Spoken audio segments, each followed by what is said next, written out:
Alright mates, how's it going?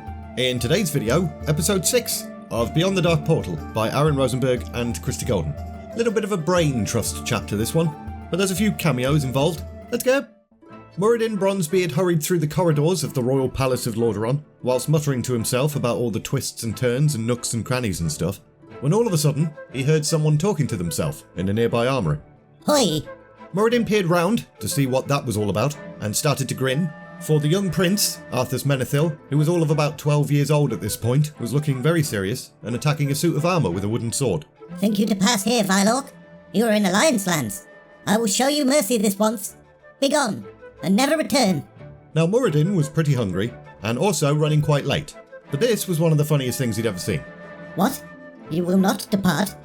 You have besmirched me, and I wish for you to unsmirch me. Very well, you have had your chance, but now we fight. The young prince then charged at the armour, and it was at this point that Muradin's smile faded somewhat. 'Twas a different kind of funny now, because it was a bit pathetic. Who the hell had been training this boy? His form was shit. In fact, it was so bad, Arthas lost his grip on his training sword, and it flew across the room, landing right by Muradin. And as the young prince turned and saw that he was being watched, his face cheeks turned bright red. Ambassador? I was just... I'm looking for your father, boy. Can you direct me? This infernal place has too many turns. Arthas pointed it in a direction, and Muradin went ahead and hurried off. Didn't want to be stuck in that awkward situation for any longer, and he imagined Arthas probably felt the same way. Trade? With you? A bunch of Horde sympathisers? Muradin entered just in time to see Thoras bellowing, and although that wasn't exactly unusual, the Bronzebeard dwarf had not expected to see the small green creature that Thoras was currently shouting at. No, you got me all wrong. It's not like that at all. Isn't it, Crix? No. Well, there's one trade prince, yeah, but even he came to his senses after the Second War. The goblins have come to realise it's much better to remain neutral. Much better. For you, for us, for everyone. Free trade thrives that way, and we all benefit. Muradin scowled. Goblins. Ugh, what's this wee green money grubbing creature doing at our breakfast table telling us? Quix Wicklish, pleasure to meet you. I see you're a dwarf. Brilliant observation. Perhaps your people would like to enter a trade agreement. These two humans don't seem so keen on it. I mean, think about it. You like to mine, we like to tear down trees. It's perfect. That's enough, Crix. Now that Ambassador Muradin has arrived, we have business to attend to. I'll talk to you again this afternoon. But look at the papers you promised me. What? This wee bugger does deals with both sides, Terenas. I'd sooner trust her. Muradin stopped mid-sentence, stunned by the fact the goblin had just nonchalantly helped himself to a biscuit from Muradin's plate on the table. That was my biscuit. Crix didn't give a shit. He ate said biscuit and chewed it real slow whilst maintaining eye contact with Muradin the entire time. Then he did a little bow, and then buggered off. His ideas do have merit, Ambassador.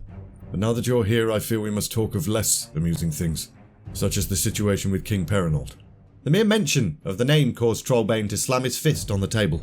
He betrayed us all. Damn near destroyed us. I say prison, if not outright execution. Aye, better not to be keeping traitors in gilded cages. I agree. He deserves far worse a fate. But he is, or at least was, a sovereign king. We cannot simply exile or imprison him. Not without making every other king worry that we do the same to them should they disagree with us on anything. It is a tricky issue. Drop him off a cliff, you lose the trust of your fellows. But you can't leave him to get away with it either. We need to force him to abdicate. Once he's no longer king, we can try him as just another Alliance noble. The problem is, he's refusing. Of course he is. He knows abdicating means his death. We have to do something, Terenas, and quickly. Right now he's got too much freedom and that's bound to cause trouble. Terenas nodded. What of the lad? Is he not trying for the throne? Aladin, you mean? Nah, he's cut from the same cloth as his father. I don't care much for him anyway. Aiden pampered his son far too much as a youth. The boy's never known hardship, never faced danger. I fear Aladin has no leadership skills whatsoever. But what grounds do we have to deny him the throne? He's the heir, Ultrak's crown prince. If his father is to abdicate, the crown falls to him. There's no proof that he knew of his father's treachery. At least he has that in his favour. A knock at the door interrupted the conversation, and Muradin frowned. For a second, he thought that goblin knob was back for more of his biscuits. However, it was a servant, with an announcement. Lord Daval Prestor, Your Majesty. Ah, send him in, Lavin. Have you both met Lord Prestor? Aye, fine man he is. It's amazing he survived as well as he has with all he's faced. 'Twas amazing indeed. No one had even heard of the guy until recently. The ruler of some tiny mountain domain that fell victim to a dragon attack or something. He and his family had stumbled all the way to Capital City without any servants or guards or anything. But apparently, Prestor was some distant cousin of Perinold's and could trace his ancestry back to the royal house of Alterac. It had been his suggestion to pass martial law there. He was a fine man, with fine ideas. Nothing suspicious about him at all.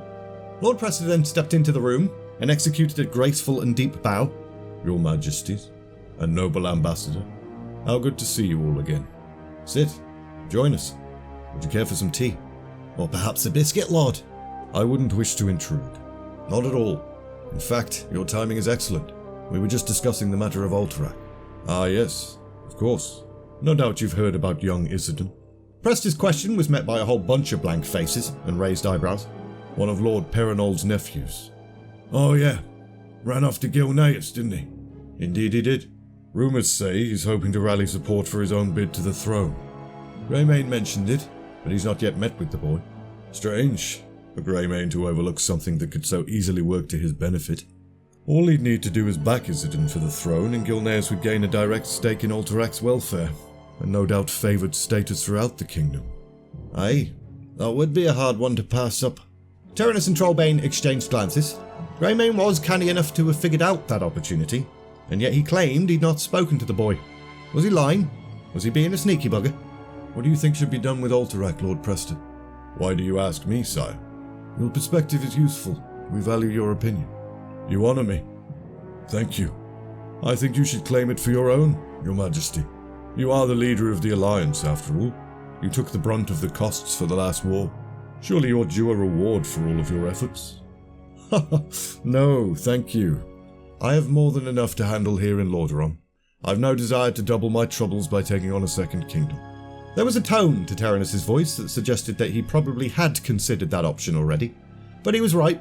The troubles it would cause far outweighed the benefits. Perhaps you then, King Trollbane. Your quick action stopped Perinold's treachery. I know you lost a few men defending those mountain passes from the orcs.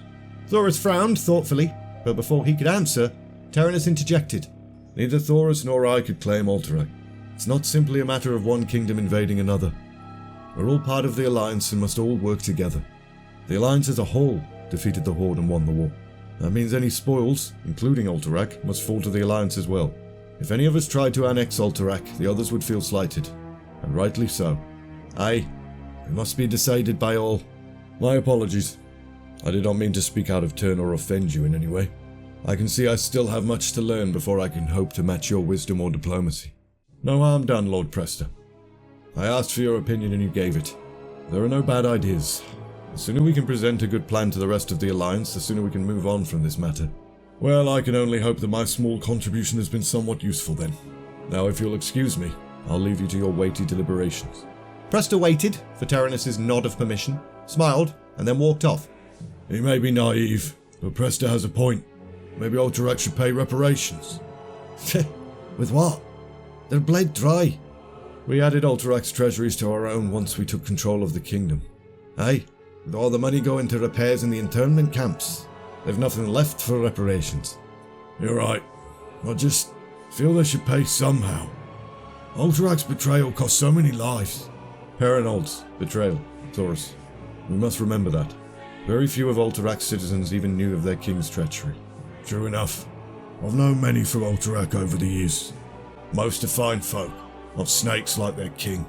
I'll give the matter more thought. We all will. We'll find a solution yet. I'm sure we will. I just hope we do so before we're forced to set the matter aside for more pressing issues.